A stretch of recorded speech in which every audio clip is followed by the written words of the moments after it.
What's going on, y'all? It's your boy Kofi Kingston, aka 1/3 of the New Day. You're not gonna say it with me, sir? Yeah, come on, you better participate. Let's try it again. 1/3 of the New Day, and you are watching The Young and the Wrestlers. Ha ha ha ha ha.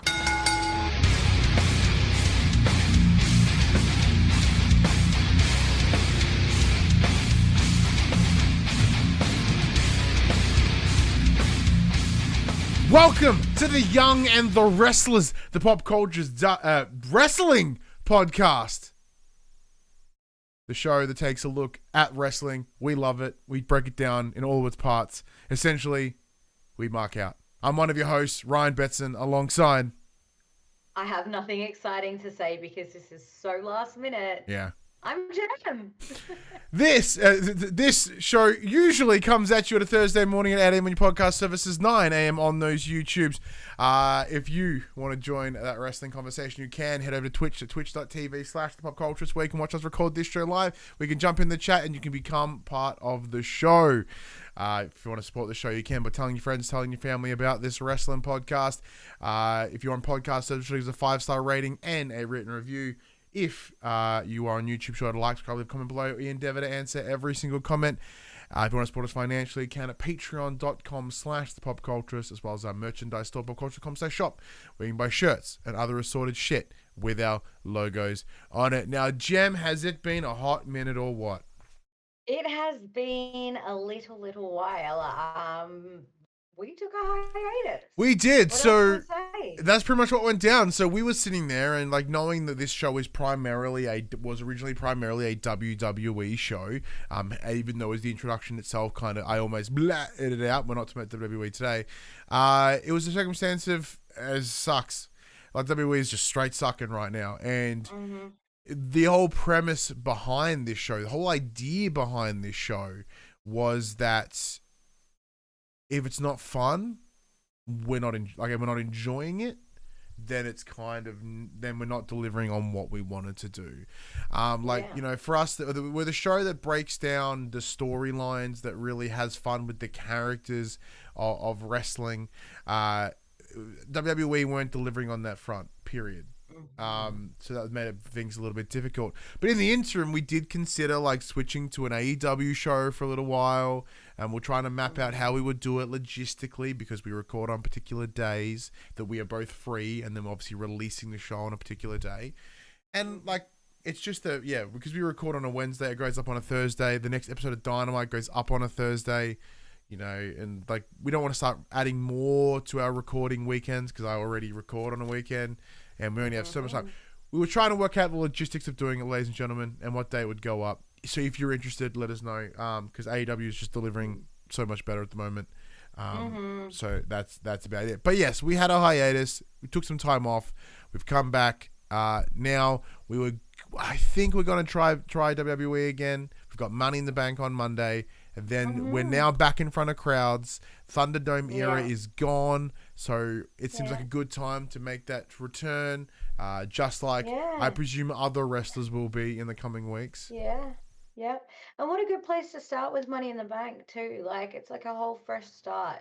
Yeah, and it gives us an idea of what's coming forward. Exactly right. Because Money in the Bank is basically like a reset in my eyes. Money in the Bank is the reset pay-per-view. Well, pretty much, because WrestleMania wraps it all up, and Money in the Bank lines up a new storylines heading forward. Yeah, exactly right. So it's a perfect place to get stuck back in. Yeah, so because being one of the big four and whatnot, it makes sense. But how have you been, man? It's been a little while. What's going on? How's the Jem life?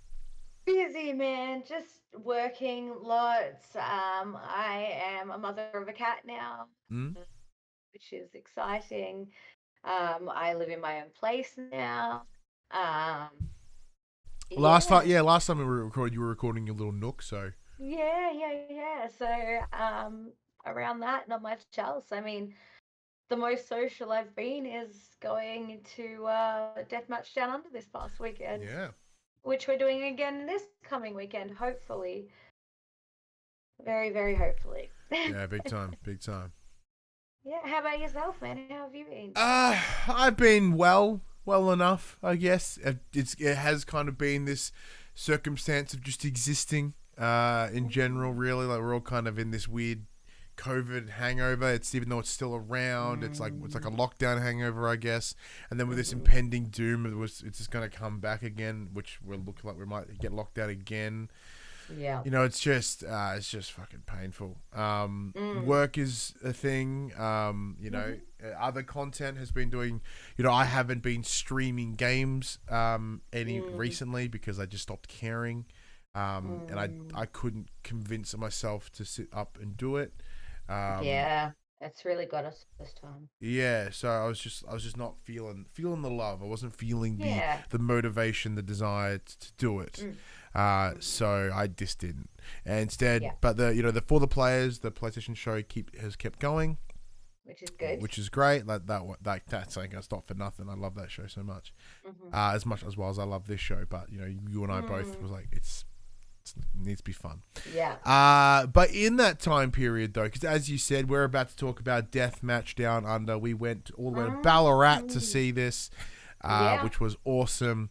But I just want to thank you to anyone that has actually checked out the previous show we did for Deathmatch Downunder, which was about the juice is worth the squeeze, was the last show we went to. In that time, it has become not just the highest downloaded episode of The Young and the Wrestlers, it has also become the highest downloaded show that we have ever released.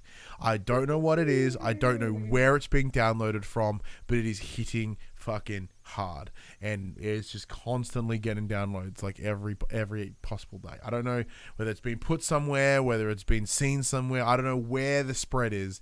Maybe it just Googled really well. I don't know, but big thank you to everyone, and then hopefully everyone that checks this one out as well. Thank you. We very much appreciate it. But before we even get to the fucking show, Jem, because we're just going to get a bunch of preamble, right? So in the process of driving to Ballarat to go see a wrestling show, we had full-blown intentions, didn't we? We were like, we'll get there, I'll leave I'll leave Geelong at this time, you'll leave where you work, you left work at your time, and we're going to go there. We're going to go to Pizza Hut because that was one of the last sit-down Pizza Huts in the country, right? It's the whole all-you-can-eat setup. We're like, fucking A. So we had a theme going in the road trip. In the road trip, it was myself, our friend Craig from the Mullet Show, as well as my colleague Meg. So the idea was, let's fucking 90s this bad boy, right? You know, wrestling was popular in the 90s. Pizza Hut, I haven't been to a Pizza Hut in like 18 years maybe, if not longer. You know, I'm 32 now. So it's like, it's a long ass time. So let's get that 90s, 2000s vibe going. We had the right tunes on. We had like, the feels. It was just everywhere. Go and get Pizza Hut and get it. Plans got fucked real fast. Not in like in a depressing way, they just got fucked with. So as we were driving to Ballarat, we were driving down this back ass road, and it was like a bush road, scrub, like there was nothing, no houses, nothing. In the middle of this road, with mind you, this is like an 80k road, there is just this puppy right in the middle of it, and they are just fanging it up the middle. And it nearly gets taken out by a car, and we're thinking, you can't fucking have this. That is fucked. So we pull up, I get out, and I walk around the back of the car. Dog is just gone. Like, where is this dog? Like, we got to this lovely gesture to help save this dog, and it's gone. Like, is this some sort of fucking ghost dog? Like, is this how we get, stabbed on the side of a road? But no, it turns out the second that door opened, it just jumped in and sat straight on the back seat, saw my jumper, laid down, and has snooze. So, judging by that response, we had this feeling that the dog had been dumped. And it was a tiny little puppy. It was adorable. Because I was so eager to just get back into the car, I'm thinking, shit, no, this is not good. Either way, we drive into Ballarat. We look at RSPCAs, dog shelters, anything that we can do, because we have a wrestling show to go to. We cannot take a dog with us. But mind you, I did actually ask, because because there is a group chat that you and I are a part of with some lovely individuals that are part of the Deathmatch Downunder community. They're awesome. It's such a lovely chat, such a good field chat. And in there, I'm like, hey, does anyone fucking know what we can do with a dog? Like, what's the rules of the venue for a dog? Can we bring a dog? Because like if we can't if we can't get it home to it, we've got to do something, right? But no, eventually we get to the shelter. They're closed. We get a hold of the Ballarat Ranger, and we take the dog to the ranger, and the dog is freaking out. The dog is not wanting to get out of the car. I'm like, oh my god, you have been dumped. You are a trauma dog. This is horrible. Poor baby. Horrible. I felt so devastated for this poor dog. So it was microchipped and whatnot, so they'll hopefully be able to reallocate the dog back to its home if it had run away, of course.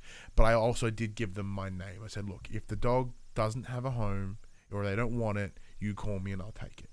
Because the dog was gorgeous. It was chill, it was calm. I saw a photo. And Beautiful. like, for me, my first thought were, you would be lovely for my son. And like, I've recently just been talking about how like, I need to get my son a dog. I think I think he needs it. He's 4 and every kid should have a dog. But yeah, so I haven't heard anything yet. It's been like 3 days, 4 days. It's a weird line of like, I'm happy if I don't hear anything, but I'm also sad if I don't hear anything. Yeah.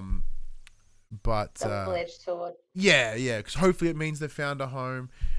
If not, we did the right thing. There's good karma points in us at least. Yeah, exactly right. I do think some of those good karma points did find its way to DMDU because that shit was fucking awesome and we had nothing but a good time. Also, big thank you to Ring the Bell. So big thank you to Ree and Mad Dog in the chat and the biddies there as well by Ree as well. Thank you so much. Oh, thank you. Yes. So, in no particular order, because for anyone that was here before the show actually started, we just sat down and started like writing down the matches as we remembered them. Because I got beautifully ADHD distracted before this show was meant to start, and as did I. So then I just kind of went, oh fuck, it's 8:05. It's 8:35. I told Jem I'd be ready at 8:30. So yeah. And also Bat Prince in the chat. Hey man, what's going on? With 100 biddies as well. Good to see you, man. Thank you so much. But as I said, in no particular order, it's just a bunch of matches that we remember happening as they happened. Yes. And from a list assisted by our Murd Order chat. Throw up the gang signs, Jem. Join the Murd Order. There you go. Look, let's just go with let's kick it off with your boy, the Deathmatch Downunder heavyweight champion, because we talked about him last time, of course, because he did win the champion at the championship at the Juice is Worth the Squeeze. He had a match against Mad Dog, hardcore deathmatch legend. Mad Dog. Yeah. So it billed as a singles match. So it was not for the title. Richie, being the fighting champion that he is, decides to put the title on the line, which leads to one hell of a fight. Because, I mean, as if you're not going to fight harder when somebody's like, oh, I've got this big old gold thing. You want it? Let's, try me. Like, as if you're not going to go hard. So it was definitely well worth it. Obviously, Richie did retain the title, which I'm very excited about. What a hell of a way to start a night. Like, just hard hitting, just straight up old school wrestling. Perfect way to get a crowd going. But what I loved about it as well, it's about getting a crowd going. So this was at Volta in Ballarat, so it's quite a small venue, which means formerly Karova. I don't know what that means. Is that was it? Some people will know. Some people will know. Beautiful. There you go. For those of you that know, that's his old name. So because this was a tiny, tiny venue, there were some seats for those that needed it. Which, might I add, big thank you to the team over at Deathmatch Downunder, a friend of ours.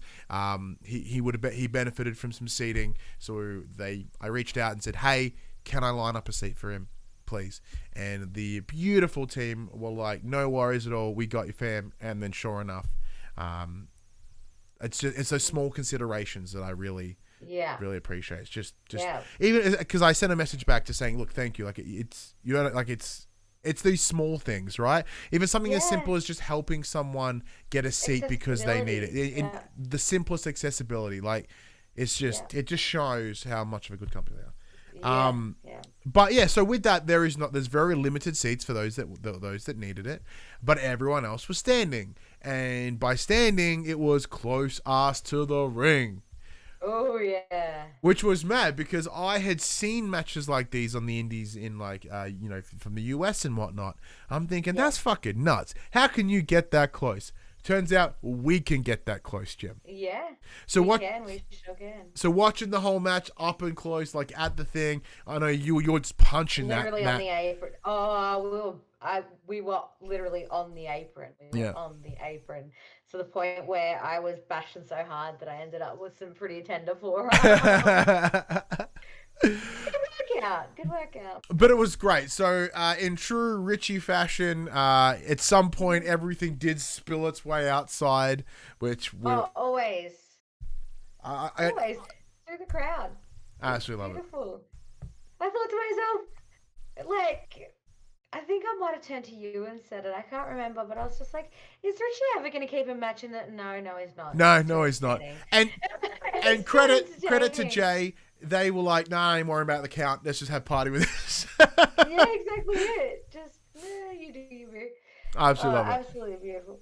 Oh, as always, one of the biggest highlights of the entire show is referee Jay. They are amazing at what they do. Holy shit! You think Aubrey Edwards can like deliver some beautiful face responses in the ring? They haven't seen Jay. Yeah, Jay reacts like you would not believe. It is my most favorite thing to watch. They're just beautiful. Love it. They're amazing. Mm-hmm. Nice. We haven't even got to the part a little bit later that their little spot they get involved in, and it's wonderful. Yeah, but yeah, overall, Mad Dog versus Richie was brilliant. I had I knew that I had a feeling that Mad Dog would give a bit of oomph to it. Yes, especially knowing about his roots in the scene. Yes. But I knew in my heart of hearts that Richie would retain, and thankfully he did. Especially because it wasn't supposed to be a title match until at the time, which was nuts. Yeah, exactly it. You know, so yeah. it was very, very good. Completely. Really good way to start a night. Good way to get a little pop by popping the title on the line. And it was just perfect display of wrestling to get the night going. Big time. Now, we'll go next with a woman that I know that you are an incredible fan of, which is Vixen. So she had a match against Geelong's Will Walker. I heard that, and I'm like, fuck yeah, Will, woo! Just because I happen to be living in Geelong at the moment. So, you know. You know, as we do, like we did with Danny Phantom and MCW, we empowered Danny Psycho. Sorry, who the fuck's Danny Phantom? Danny Psycho. We were like, that's right, mate. You do it for Warren Ponds. You do it for the Ring Road. You do it for that big Ferris wheel down at the waterfront. All the things that I. For Eastern Beach. And they did, and they certainly they brought in the power of Geelong, which was amazing. Yep. So it was Will Walker's death. Oh, okay. Bat Prince says Danny Phantom is a Nicktoon. He's half ghost, half superhero. I never watched. I never watched it. I just had a stroke, and that's what came out. So there you go. Oh goodness. Will Walker we have seen compete before at a GCW show. He's tag team champion, I think. Yeah. And this was his deathmatch debut. Stepping up, wasn't later in the evening we found out that Will wasn't even supposed to be wrestling that evening. Yeah. Unfortunately, Vixen's original opponent, Guido, did fall ill and was unable to compete that evening. And Will just stood up to the challenge. It was just like, I'm not supposed to be wrestling tonight, but hey, here we go. And what a bloody show did Will put on, especially not being prepared to be in a death match. Like, he thought he was there as, one of us just to watch the show. So I'm just dropping everything. Sorry. That. So you're all right? You just spilled all your business? Yeah, just drop the microphone. It's fine. I'm back on track. Oh, no worries. But yeah, it was absolutely phenomenal. What did we see in this? We saw some cacti in there. There was a barbed wire board in there. Might I There add, a was- barbed wire board that Vixen went through, and then that barbed wire continued to fucking stay on her for the rest Yeah. of the match because The that was entire dope. thing. That was amazing. I still can't believe that. Like somebody called it the death slinky. That was the best thing I'd ever heard all night. Yeah, that was pretty Yeah, bad. somebody's like, look out for the death slinky, and I was like, that's amazing. But for someone's first death match, I was instantly impressed. Look, I was biased. They said Geelong. I'm like, fuck yeah, this dude's my man. And then, yeah, sure enough, I think he delivered. I think he did a fantastic job. Oh yeah, super, super impressive, especially given the circumstances, which continues later in the evening. Because, But well, what yeah. happens at the end of this match, right? Because Vixen gets the win from memory. She stands up. She calls out Joel Bateman. Of course. So in the coming show, which is Peer Pressure from Dead People, which is coming up this weekend. Also, fuck, their naming convention's just so goddamn good. No. So they have a no ropes barbed wire death match, right? Which has been on the cards forever. I'm so excited. So she calls out Joel. They have a bit of a scuffle in the ring. They yell hurl abuse at each other. Just getting me excited for the upcoming match. Oh yeah. It's love it. So good. Absolutely love it. So keen. So before we jump in, big thank you to Skelvin, who has given us a follow, and also subscribe to the channel. Thank you so much. You're on Thank the you Twitch. very much. Next up, I want to go. I want to talk about Charlie Rose and Kid Valiant versus Big Rig Fox and Jake Navarro. Because yes, a little bit of blacklisted. So I love this because I've become such a mark for Fox. I don't know what it is. Oh yeah. Like since Juice and his whole like wanting to like take a shit in the ring and his tactical kilt, like he's just like I fucking love it. I'm sold. I love it. And of course Kid Valiant I'm a fan of as well. Oh yeah. And after watching Charlie Rose in the death match with Joel for there was the show in Seaford, which names completely escapes me. They had a light tube match and it was mad. So I was like, sick. I am totally down with everything that's going on in this match. Every single person I'm invested in, and I need to see what happens. And of course, burden of experience. Thank you so much. Chat coming through with the fact. That's why I love chat, man. That's why I'll never not do a show like on Twitch because the people in the chat, A, are amazing, and 2, they correct me, which I appreciate. Because I just say things without thinking about it, and then they come through and save the day. It's much appreciated. Exactly right. But yeah, so Valiant comes in, dope mask on top of mask, which was very, very cool. They came out to some Smash Mouth, which of course got me all excited. I really, really enjoyed this match. Yeah, it was a really good match. It was I don't know. There's just something super cool about watching Kid Valiant just overcome the odds.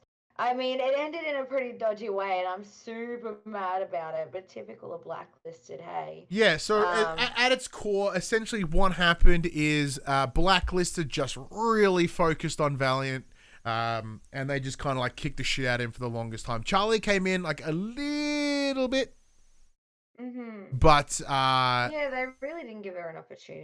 She didn't really get in all that much, and that's fine because they were playing it smart, right? They're like, we are 2 giant unit dudes. We can destroy Valiant. He's small. He's tiny. If he can't flippity doodah his way out of everything, right? Yeah, so long as they keep him, out of the sky, they're fine. That's what they did. So they pretty much kept him on the mat. They did the whole split the ring in half things. The very best that they can. Skelvin in the chat just adds which is Nick. So Nick just adds a lovely little fact that neither of them are live when Smash Mouth came out. Oh. So neither Charlie or Valiant were alive when that song was released because they are both quite young. Yes, yes, yes. I feel like the oldest fuck. I feel like the oldest fuck in the room. Yeah, it's literally by months though. Like it's literally by a month or two.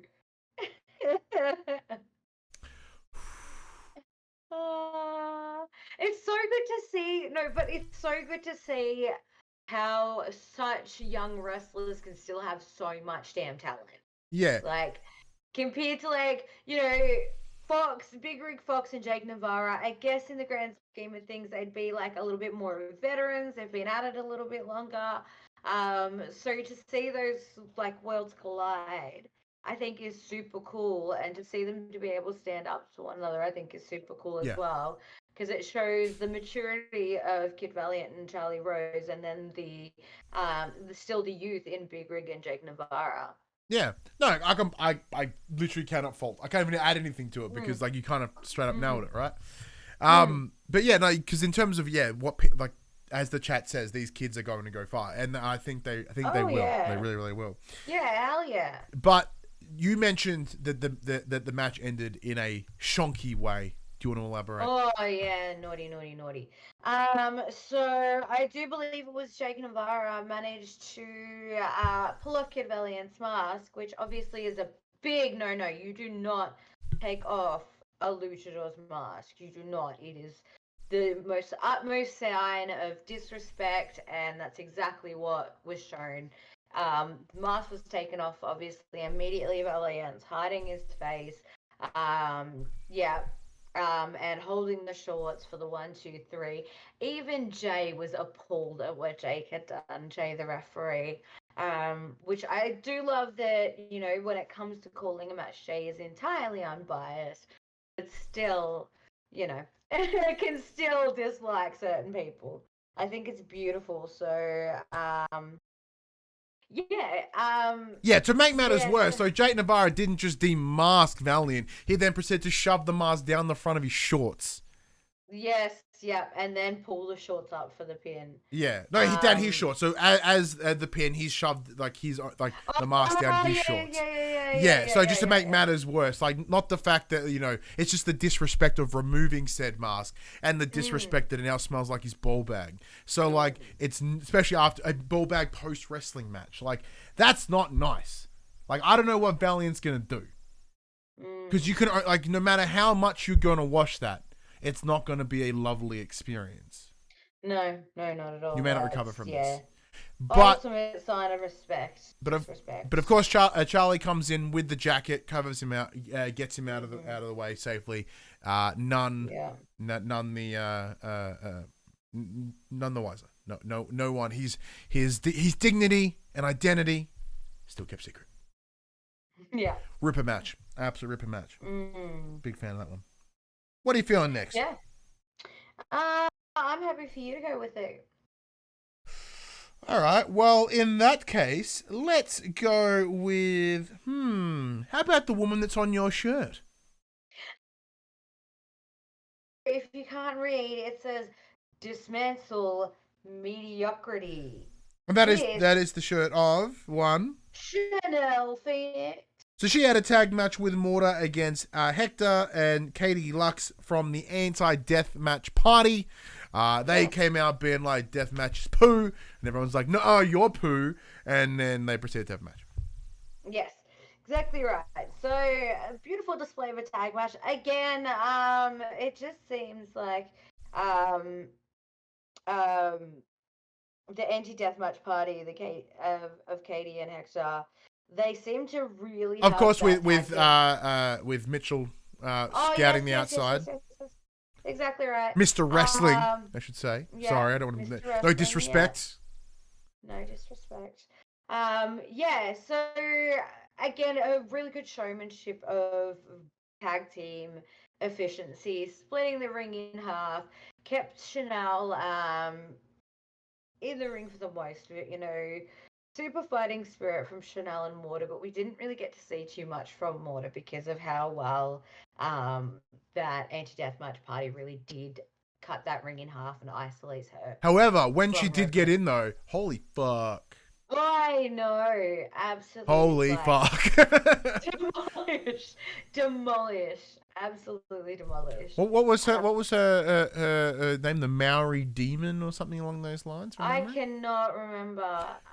Either way, I went, holy fuck, Yeah. that sounds mad. And then she proceeded to just be mad, and I was like, Oh, yeah, yeah, absolutely phenomenal. loved it.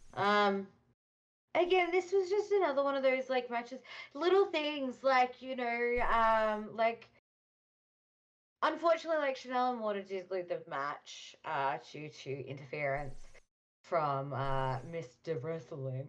No disrespect. The Polynesian Demon, thank you so much, chat. That is the How good's the Polynesian chat? Demon. How good's the chat? Oh, I know. Thank you. But yeah, it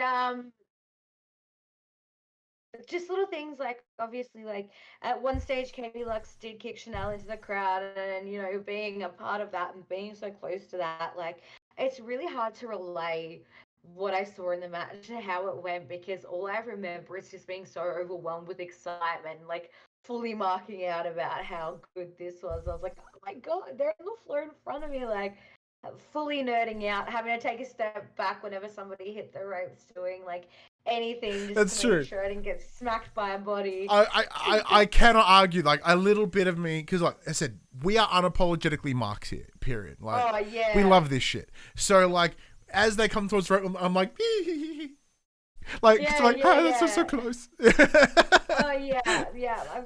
I've got my little, like, I had a few little moments there where I got to entirely mark out, and it just, what a bloody beautiful night it was. Like, it was just so much fun.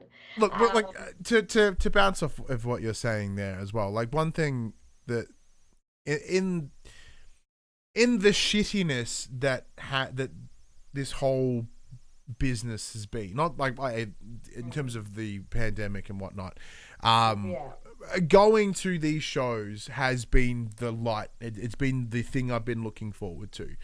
Yeah. Because like, even like I said, I loved this show obviously, and it was exciting. It was a road trip. I was getting to hang out with my friends. I was seeing some faces of people that I've been chatting to. Even though I was a little bit too scared to really go up and chat, but like I still was like, I know these people. Like the sense of community with Deathmatch Downunder is amazing, but like looking at from Juice and how I felt like I was in a whole other world for those 2 days. I was in a completely different.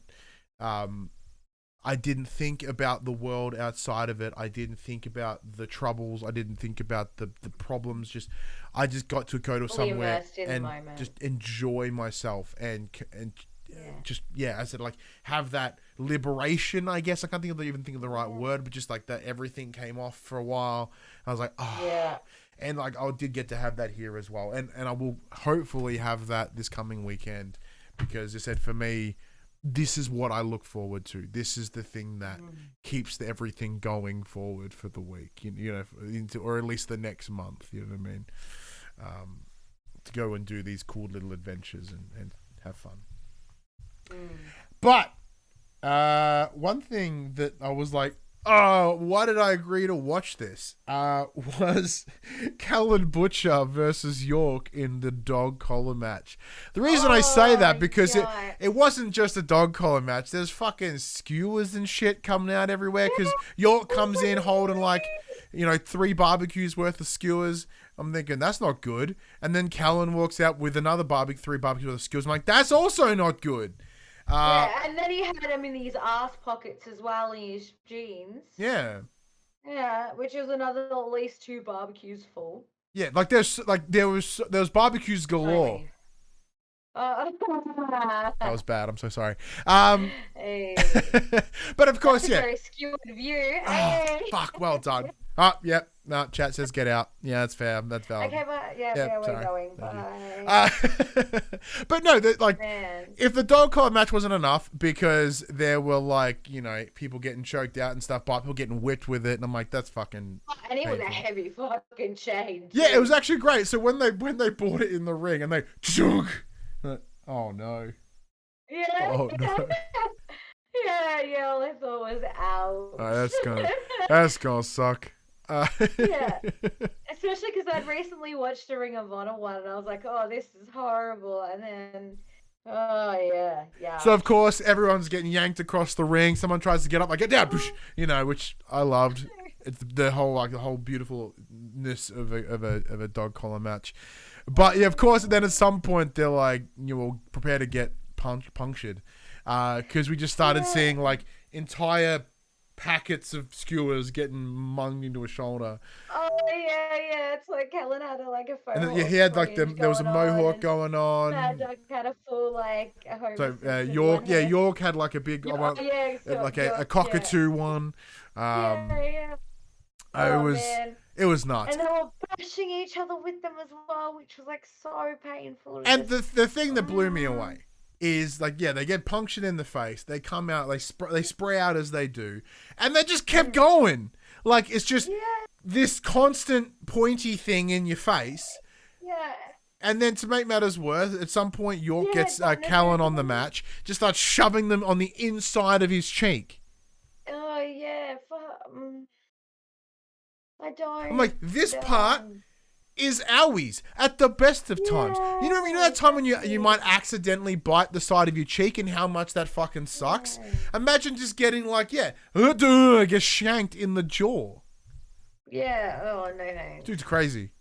And I'm totally here for it. But oh yeah, amazing. Absolutely amazing. It was mad. It was such a good. You were closer for that one than I was. I did take a seat during that one. But my God, even from far away, I was still so squeamish. And I think the coolest thing for being that far away was there was a couple of guys in front of us. Never seen a live wrestling guys show to the like right this of us, before. yeah? Oh, yeah, they can't. No, down to the left. Oh, This was, yeah. when I was seated. Oh, yes. Yeah, absolutely new to the whole thing. Absolute noobs. And just watching this one dude fully mark out on everything that was going on, the genuine shock and terror. For us, it's a little bit like, oh yeah, we've seen stuff like this before. We're not only recently though. It's like not as if we're seasoned vets of deathmatch. Yeah, I know, but it's like, oh, we've seen a little bit of this before. It's not that bad. Like, it's not as shocking as it was that first time. I think it was just so glorious to see somebody experiencing it for that first time and the genuine shock and awe and, oh my God, he's actually doing it. Oh, I was just so enthralled by this dude. Well, because that even goes with our friend Craig. Like, this is the first time he's ever been to a deathmatch show, right? And he was like, I'm unsure how I'm going to feel about it because it just seems to be like there's that line. I'm like, you're fine, dude. You're fucking fine. And then he so much so, like, this is another thing as well. The one thing that I've now not come to terms with because I was kind of unsure how it would go, how I would feel about it, but was the idea of no gender matches, right? I was like worried. I'm like, I don't know, can I watch that? I want to watch that shit all the time now. Like, they're the matches that I want to see. I actually got mad because I was watching AEW the other week and they had the match with Orange Cassidy and Statlander versus two other people. I've completely brain farted on who they were, and they did the mixed match rules. Like, we're like, the men can't fight them. I'm like, what the fuck is this shit? So like, I've been completely turned around when it comes to no gender matches, and makes me mad. No one else. People aren't doing it. Yeah. It's But just a damn wrestling match. So much so because he was talking in the drive home with Craig, and I was like, "So what do you think about like the ultra violence or whatever?" It was really cool. And then he was like, "Oh yeah," and I'm like, I completely forgot to ask you about what you thought about the no gender matches because it's just And so Craig in the chat explains first because at first I was no, and then I was like yes. Oh shit! Oh my god! Yeah. But it was great watching those guys mark out as well because I was standing with Eki, who's one of also the gentlemen in our chat, and like we are getting sprayed with skewers that are all like kind of covered in blood, and it's like it's mad. And then Eki's put some in his bag because he's currently creating the DMDU museum, which was it was mad. It was absolutely mad. I love that match so much. Yeah, that was a really good one. Oh, yikes. I work with blood and I still don't understand how watching matches like that can still make me squeamish. See, the thing for me is it's just like I look at it and I'm like, in the moment pain. I'm unsure how I would go about it, right? But like, I can only imagine that being head skewered would hurt for a couple of days. It would hurt, like there'd be a bruising sensation, right?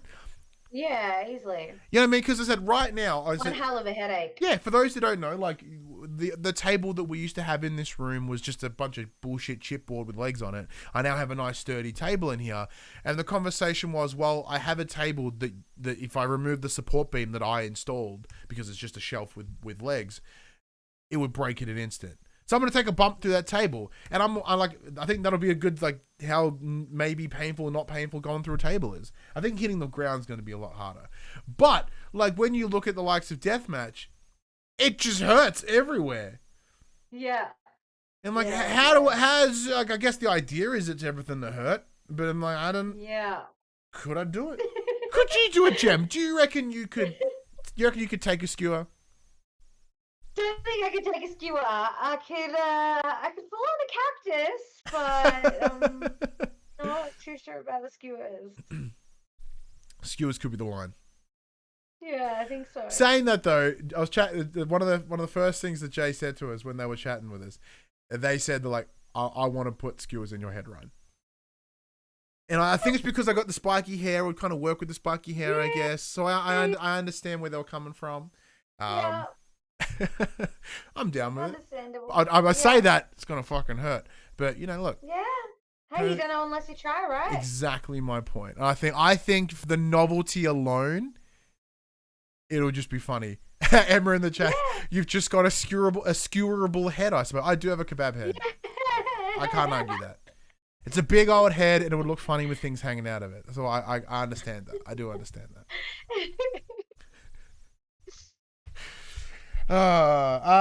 What do we got next? Let's go. Let's talk about misspent youth versus the toast of the upper crust. Oh yes. So we had Atlas Whitaker and I always forget. I have brain fart on his name too. Yeah. Versus Aisha and Lachlan Murdoch, aka Misspent Youth, who are the current DMDU champions. Yeah. Which I'm pretty sure again was not supposed to be a title match. It was not. Aisha decided to put the belts up for the taken. If I've come to learn anything from watching Aisha in the hand, like seeing her at Juice, seeing her at Juice, seeing her on Don't Not Here to Fuck Spiders, and the other shows that I've watched through IWTV, right? There's no fucking around with Aisha. Oh, absolutely pocket rocket. As I said, in all the violence that happens in a DMDU show, nothing makes me go, oh my God, as much as Aisha. Because she just gets thrown and she I'm like, if you don't move 4 centimeters, you're going to break your fucking head. And let's go, and she comes out like a champion. I do not know how the fuck she does it. And you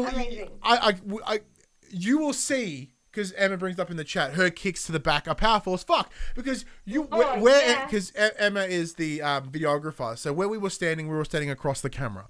You will see video of me marking out so hard when she's booting the shit out of Atlas. Because it's like in the arena, in the bar that we were in, it echoed like a boss. It's like, douche. I'm like, hey! Everyone else is just like, I'm like, hey! It was awesome. Like, yeah, they blew apart his back. It was. Oh yeah. And then of course, yes. I was gonna say the cannonball that Murdoch did. Holy shit! The senton that became a cannonball, might I add, from like halfway across the ring. Murdoch's just fanging it, jumps up into what was like a Jeff Hardy senton, and then suddenly turns into like an Owens cannonball. Ah. Yeah.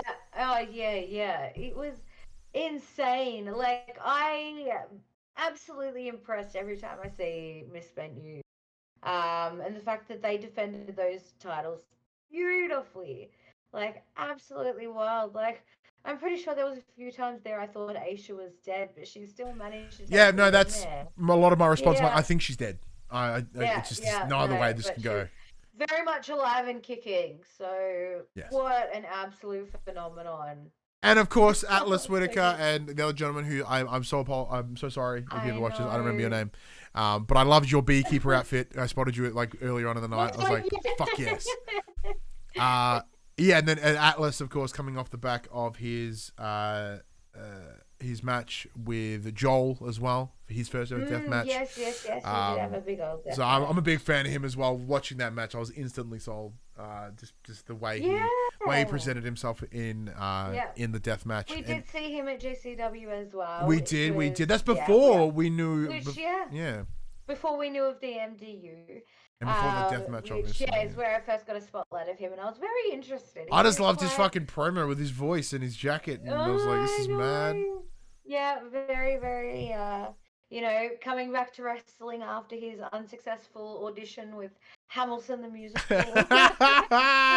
He's just, oh, the perfection that is his Twitter.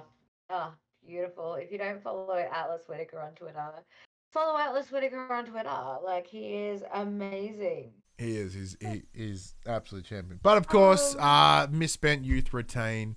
I say of course because beautiful. you should know that whoever takes them out better be fucking units. Because look, I'm sorry, Oh, yeah. Murdoch and Aisha, they ain't dropping that shit no Yeah. time soon. No, those belts are staying for a while. Well, Yeah. mate, yeah. Yeah. And the good thing about them is in the grand scheme of things, like Murdoch is quite small as well. So being that there was a lower ceiling because there was a faux ceiling in the venue, they were still able to get some high flying moves in there while Like some Atticus people tried and were kind of like, bonked his head a little bit, but like yeah, the benefit of yeah, Aisha no and Murdoch, problem with extra Murdoch. no So, issue at all. yeah, beauty. Loved it. So before we get into the Sometimes size does matter. Before we get into the main event, I want to talk about what was probably one of the absolute highlights of the night for me, which is why I brought it to the back end. It was the Wrestling Action Figure Championship, JXT, the J Stick versus Damian Rivers. So the idea was this, as long as it's very similar to the Lego the toy block match from what was the thing that was from Not Here to Fuck Spiders, Yeah. where he's like, as long as there's an action figure involved in some capacity, that should be legal. This was awesome. This is absolutely so amazing. good.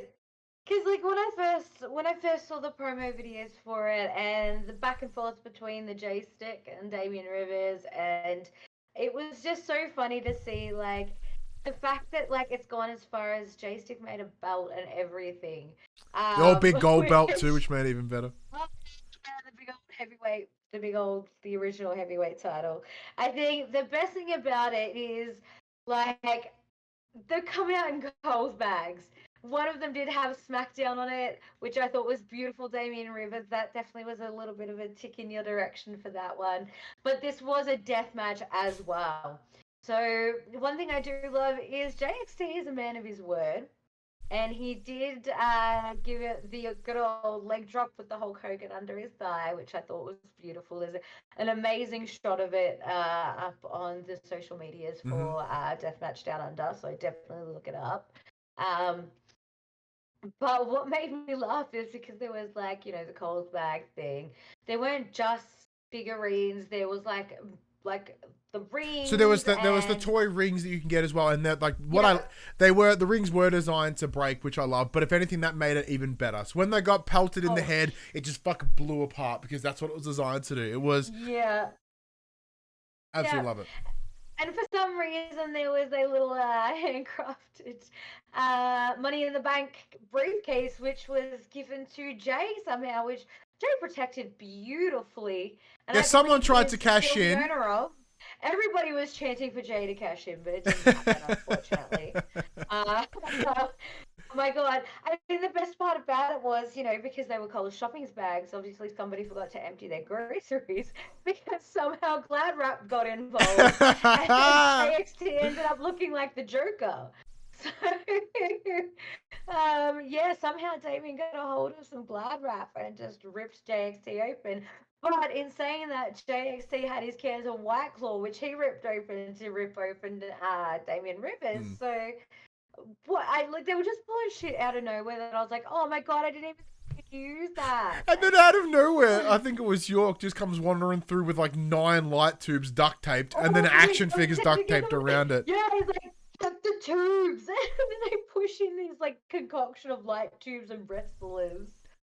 Amazing. And like, yeah, they are like the ring is piled with these action figures, right? And like, there's big ones, there's little ones, there's. Here and, That's just what happened. So at some point, I forget who, someone got slammed into them, and the torso went one way and the legs went another way, and they landed right in front of us. Like, oh! And then my legs went that way. Yeah.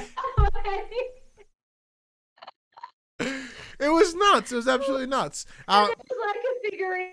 I think it was a CM Punk figurine that was in their box. Yeah, what the fuck, JXT? You don't take it out of the box. Took it out of the box. They opened the box, took the figures out, and I loved is like, yeah, the crowd was just like, you sick fuck.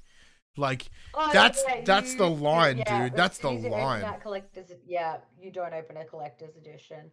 I think one thing I did love is the match did start with the JXT and Damien Rivers grabbing their favorite wrestling figurines and just wrestling them first. It was just slap to slap. Oh, the action figures had an actual fight too. Action figures at the start of the match. It was, the whole match was beautiful, and I think the best part about it for me is, on Twitter, I did retweet the photo of it. I was like, by far, this has to be one of my favorite matches. And JXT said, obviously, it's his too. And then Big Rig Fox, who JXT will be tagging with this week at DMDU, was like, don't encourage him, please. And I was like, fine. Only because you like us nicely. Yeah, their Twitter game. Everyone's Twitter game is just on point. Twitter game is on point. But that, like, it just adds to it as well, because these are superstars that engage with you not only at the shows but after as well, which I think really makes it such a welcoming and inclusive experience, especially seeing what we essentially call the bad guys. You know, the way they reply to the different demographics that DMDU brings about, I think, is the most beautiful thing I've seen so far.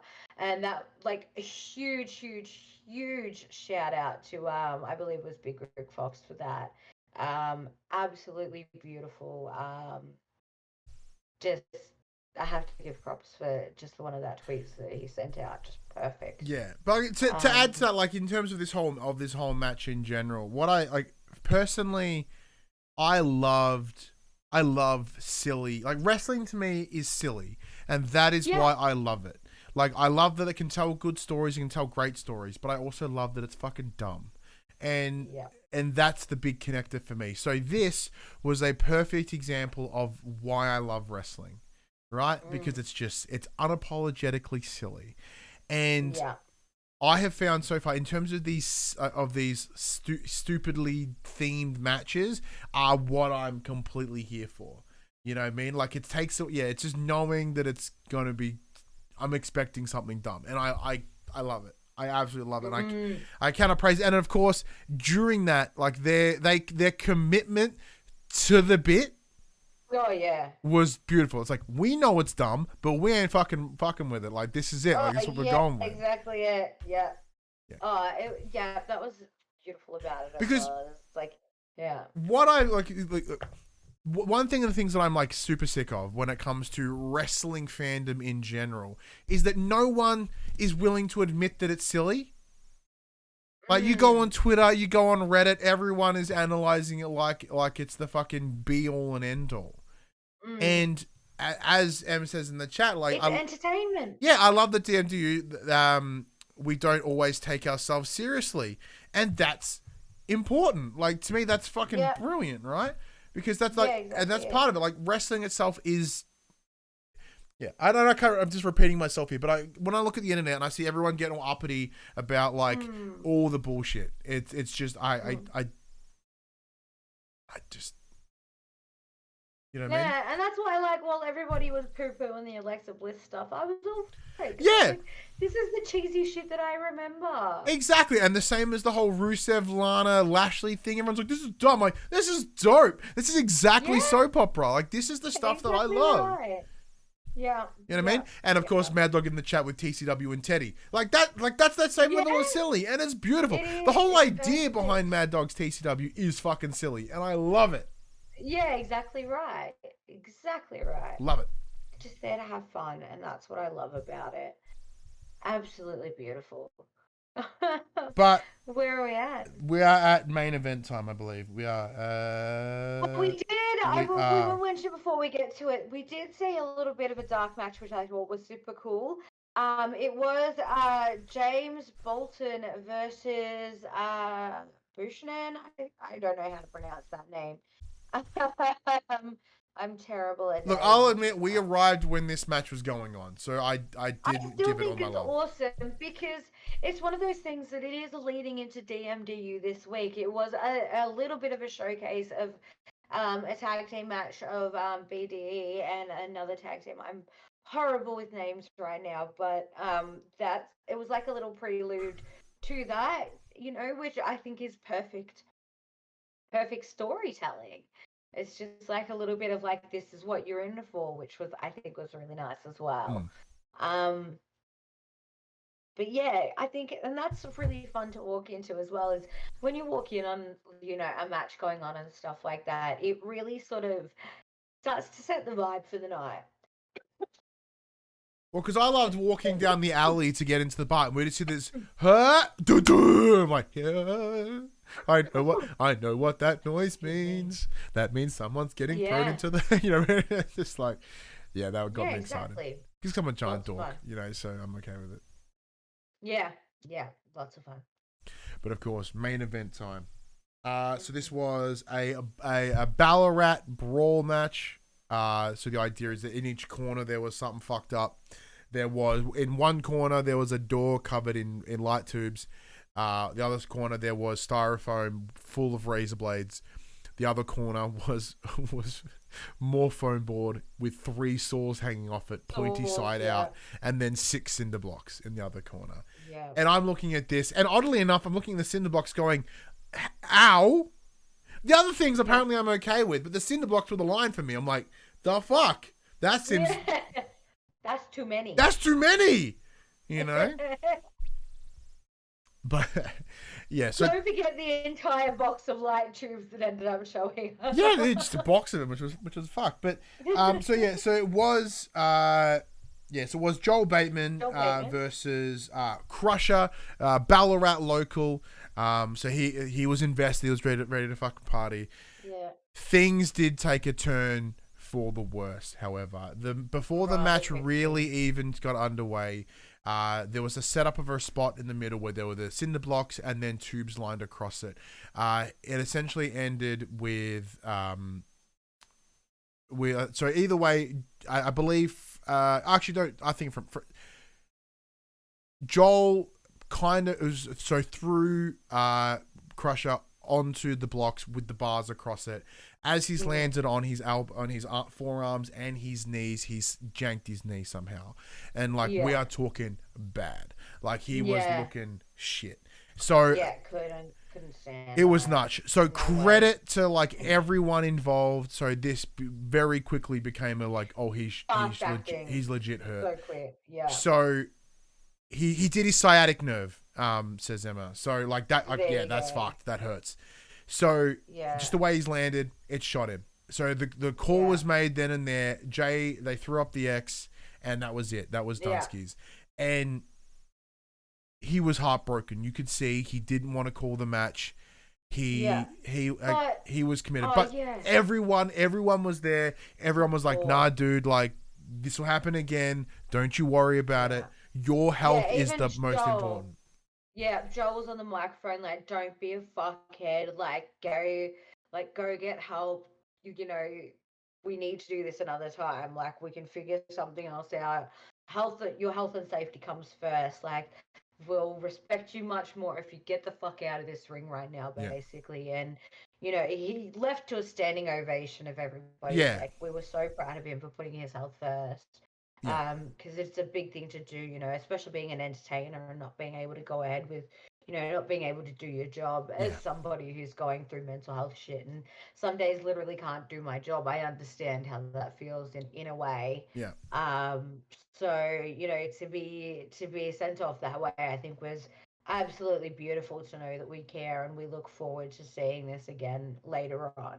But this did leave Joel without an opponent. Like, Yeah, you and like know, to before we jump into that, just to add to your point as well, like just to see that level of care come from across the board.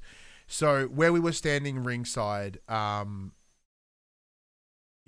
so like we were standing there, and I was standing with Meg, my colleague, and she kind of looked at me and was like, "Is he like legit hurt?" I'm like, "He's legit." Because I'm looking around, I'm seeing everyone's face. I'm seeing like Kellen and like everyone, and like their face is fucking freaking. yeah, says And it all. to me, that like every single person in that arena gave a shit. Worker, fan, ref, bartenders, like you name it, everyone in that space was like, "Holy Yeah. shit, I hope he is okay."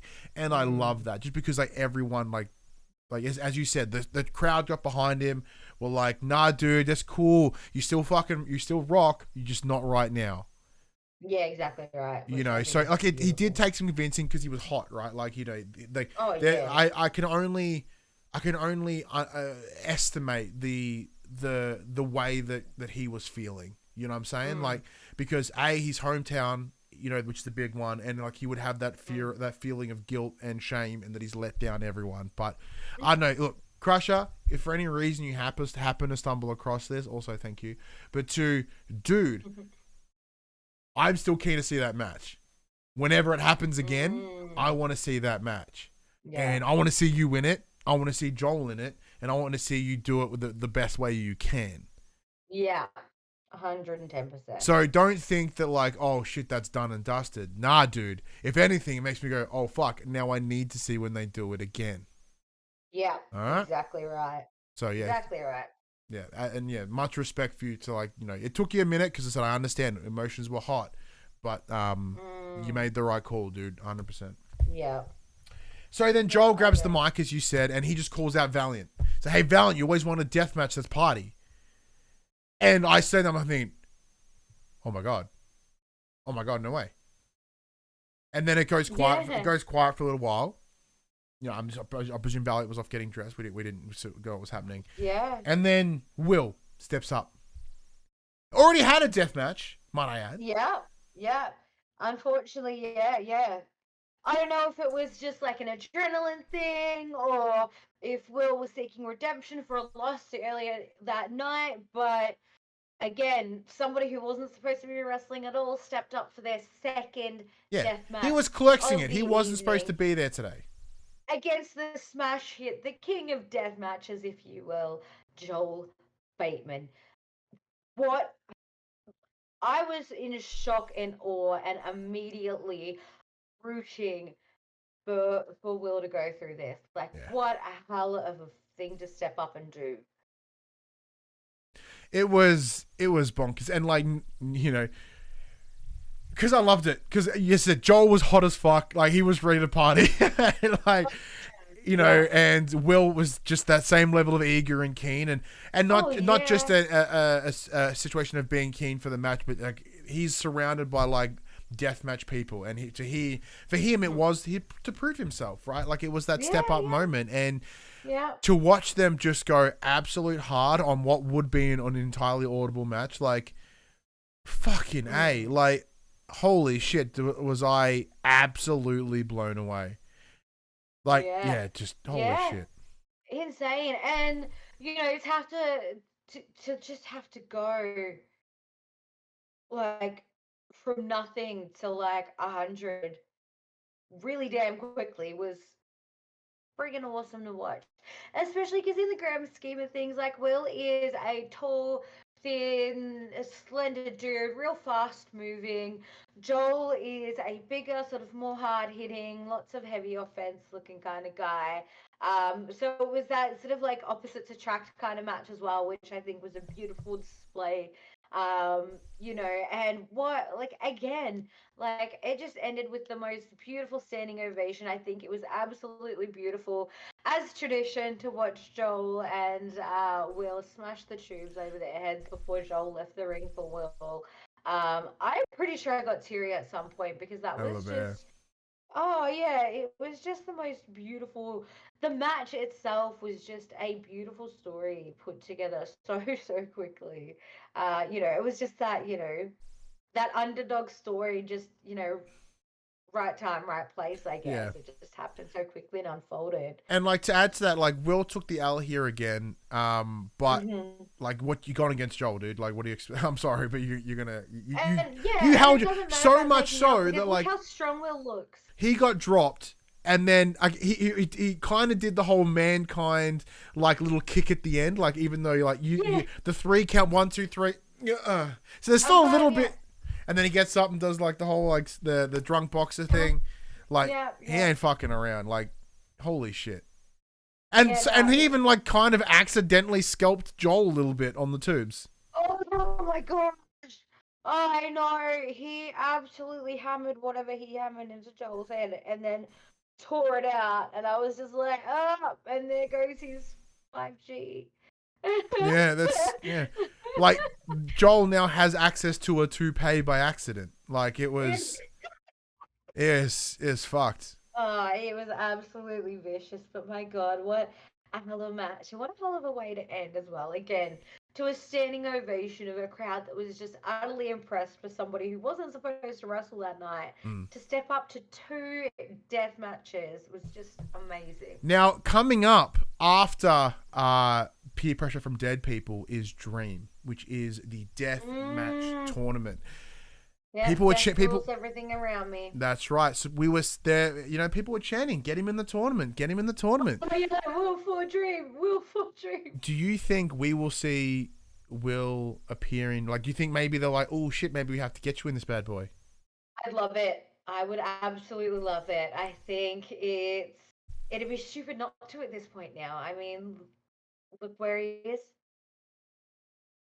Yeah. No. Yeah.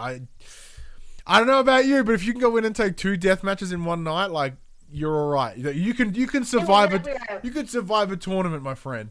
Yeah, exactly right. Like having just come off watching GCW, that's the one out of Game Changer Wrestling out of I think it's California. Yeah. You know, with that when they had their Tournament of Survival, which is their death match tournament, and people are having like 3 or 4 death matches a night. I'm like, damn. Yeah, it's intense. Yeah, so I'm very excited for Dream, obviously, but Oh yeah. I was excited for Come Correct. I came out of it just as excited, just as pumped. I know, and so excited coming into this weekend, and so hopeful that it still goes ahead because it was just, and I think it was hard as well because there was a lot of international acts. Interstate, sorry. Interstate, thank you. There were a lot of interstate wrestlers who were supposed to come and be a part of this show, which unfortunately they couldn't due to restrictions and things like that. And I think, to those who stood up and into the places and filled those spots, I think, thank you so much for stepping in and making an amazing show still happen. I can't fault it. It was absolutely beautiful from open to close. Yeah. I mean, it was so cool that, like, they did even say that, when they said to Volta, hey, we're interested in having an event at your venue, it's, blood and glass and swearing and booze. And they were like, yeah, fuck yeah, let's do it. Yeah. Like, I think that was even cooler as well. And I can't wait to go back to another show at Volta specifically. I think it'd be really awesome. So I'm it's excited got a really good vibe. to hopefully get Pizza Hut next time. Yep. I'm gonna be smart and pre-book. Yeah, we'll have to book in advance. Yep, Definitely man. book next time. Because my thought was, Yeah. who the fuck he's gonna want Pizza Hut? Apparently, everyone wanted Pizza Hut, and we didn't get to. But no, I agree. Like, look, admittedly, I'm a little biased, right? The experiences that I've had with DMDU, the individuals that are involved with it, in the community around it, have been nothing but straight positive experiences. So with that, like, I know looking at the card, looking at the matches, and how I feel about that, I know that comes with it. But I don't think that's a bias, though, because I think that's by design. I think, as we talked about when we reviewed Juice Worth a Squeeze, like, DMDU have cultivated a very specific part of wrestling culture, and part of that wrestling culture is exactly the shit that you and I dig. It's positivity, it's inclusion, it's acceptance, it's it's this weird, like, I know it's like this that bullshit, like, you know, analogy, but it's the place where, like, all the quote misfits get to come hang out, and you know, and like everyone feels oddly at home, right? You know, I saw like these.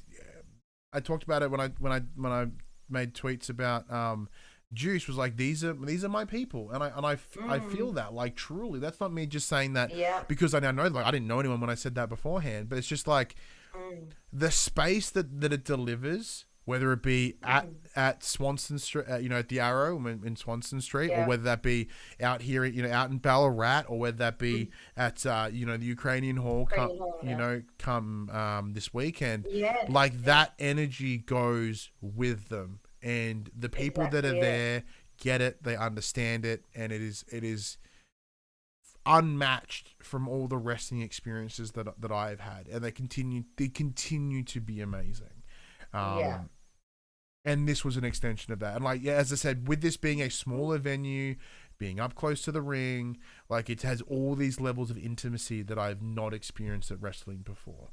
And it just adds so much, you know, and I love every minute that I go. I talked to, as I said before, it especially like this year, it has been, as I said, it's the light at the end of the tunnel for me. It's the thing that I look forward to at the end, you know, for that month. I'm like, cool, everything sucks ass right now. I'm having a horrible mental time, but I know that later in the month, I have this, and it's essentially the moment that I get to go and de-stress. I get to drop everything that's messing with me.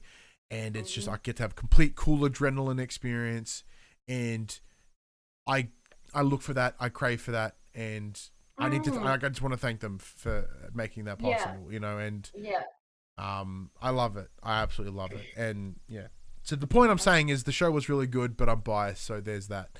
As I just continue. It's definitely, I can't understate it enough. Like, you know, you can't overstate it enough. It is one of the most inclusive, most welcoming, most comfortable environments to be in. And, you know, if you get the opportunity to go to a show, please come and see Deathmatch Downunder. And come see us. We'll be there. Like, we'll be there. I promise you. Yeah. Oh, yeah, we will be there. It's, you know, it's an amazing group of people doing an amazing thing for an amazing reason. And it's definitely worth it.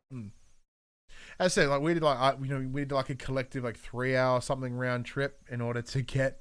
It was actually even longer, a little longer drive on the way home because the fog was so fucked. But, like, you know, not many companies or not many events are worth that level of hiking just for an evening. So there you go. Anyway, big. Yeah, I paid to go there. Usually, I get paid to go there. In terms of Volta, yeah, exactly it.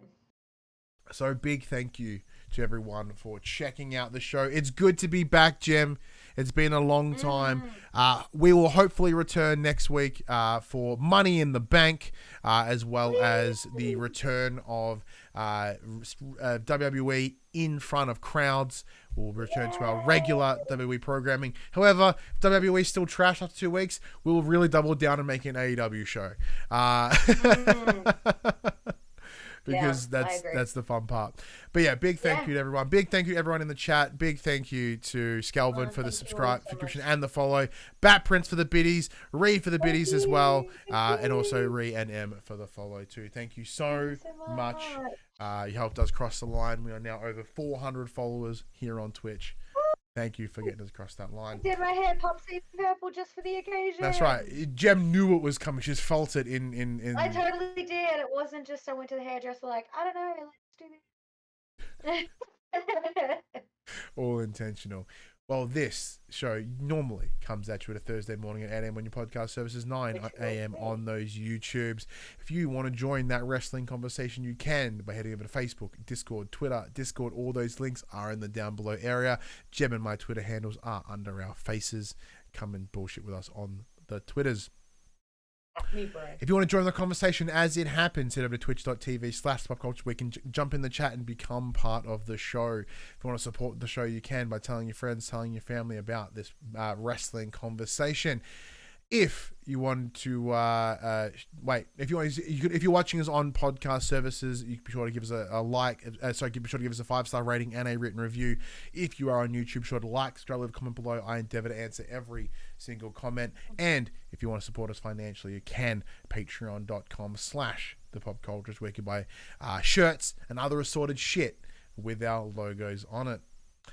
But until next week, hopefully, until the next time, I'm Ryan Betson. And I'm Jem. Thank you for joining us. Good night.